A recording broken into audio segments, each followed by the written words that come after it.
Now it comes down to including the 9th, 11th, or 13th as you would like. With the major 9th, it is a good option to have the root, the 7th, major 3rd, the 5th, and up here, 2 frets above the root on the top string, you would have that 9th. So this is a major 9th. If I wanted to do a minor 9th, I would flatten that 7th and flatten the 3rd, and then have that 9th here as well. With dominant 7th, you'd have that major 3rd, so that's the root, flat 7, major 3rd, 5th, 9th.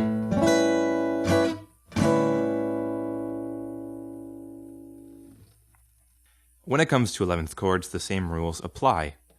You have your root and your differentiators as well as the extended note, and that tells you whether it's a major, a minor, or a dominant 7th. I'm going to use the same root, which was my A, as the basis for my 3 chords, and these are going to be major 11th, minor 11th, and dominant 7th with the 11th. One thing to say about 11ths is that they aren't very often used, but I'd like to show them anyways. So for the major 11th chords, I have a couple of options. I can choose to do a root, a major 7th, and the 11th.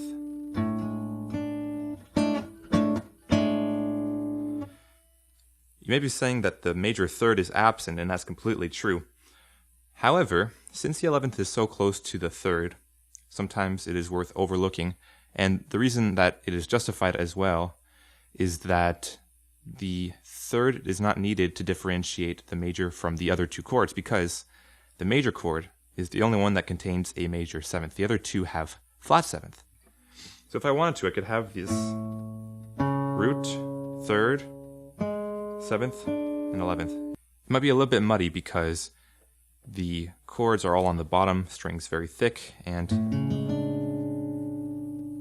doesn't sound all that great. Version of the 11th is having the root, 11th, including the 9th and the 11th. Here is the minor 11th shape. So you have your root, that flattened 7, the flattened 3rd, and then the 11th, which does not change.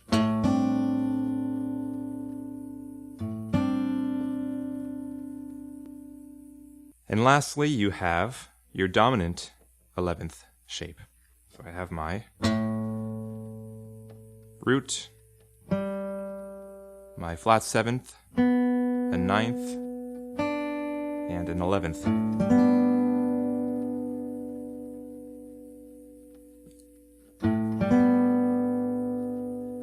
I could even, if I wanted to, include the 3rd.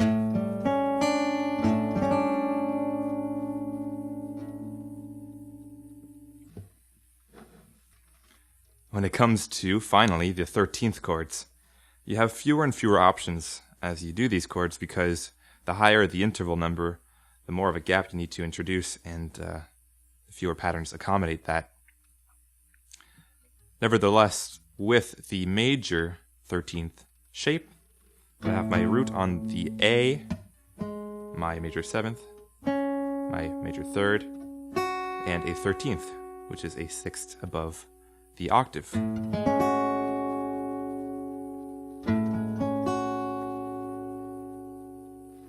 E minor 13th shape is a root, flat 7th, flat 3rd, and 13th.